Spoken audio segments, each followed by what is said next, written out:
ಏನು ಸಂಧಾನ ಇಲ್ಲ ರೀ, ಅಂಥದ್ದೊಂದು ಸಂಧಾನ ಆಗುವಂಥ ಏನು ಅವಶ್ಯಕತೆ ಇಲ್ಲ. ನಾವು ನಮ್ಮ ಪಕ್ಷದ ಹಿತದೃಷ್ಟಿಯಿಂದ ಪಕ್ಷಕ್ಕೆ ಹೊಸ ಒಂದು ಚೈತನ್ಯ ತುಂಬುವಂಥ ಕೆಲಸ ಆಗಬೇಕು. ಮೊನ್ನೆ ಲೋಕಸಭೆಯಲ್ಲಿ ನಾವು ನಿರೀಕ್ಷಿತವಾಗಿ ಸುಮಾರು 25 ಲೋಕಸಭಾ ಕ್ಷೇತ್ರಗಳಲ್ಲಿ ಗೆಲ್ಲಬೇಕಾಗಿತ್ತು.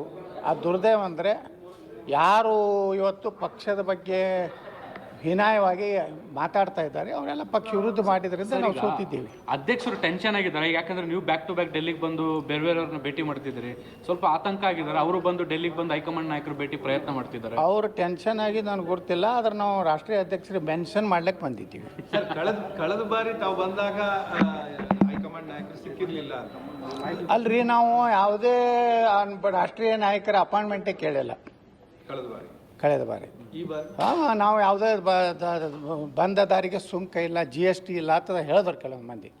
ನಾವು GSTನೂ ಕೊಡೋರಲ್ಲ, ಸುಂಕನೂ ಕೊಡೋರಲ್ಲ, ನಮ್ಮ ರೊಕ್ಕದಲ್ಲೇ ಟಿಕೆಟ್ ತೊಗೊಂಡು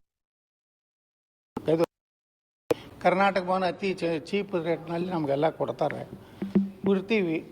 ಏನು ನಾವು ಮೊನ್ನೆ ಬಂದಿದ್ದು ಫೌಂಡೇಶನ್ ಹಾಕ್ಲಿಕ್ಕೆ ಬಂದಿದ್ದು. ನಾವು ಯಾರು ರಾಷ್ಟ್ರೀಯ ನಾಯಕರನ್ನ ಬರೀ ನಾವೇ ಭೇಟಿ ಆಗೋದ್ರಿಂದ ರಾಷ್ಟ್ರೀಯ ನಾಯಕರಿಗೆ ಒಂದು ರೀತಿ ಮುಜುಗರ ಆಗಬಾರ್ದು. ನಮ್ಮ ಸಂಸತ್ ಸದಸ್ಯರು ಅವ್ರದ್ದು ಸಹ ಭಾವನೆಗಳು ಭಾಳ ಅವಶ್ಯ ಇದೆ.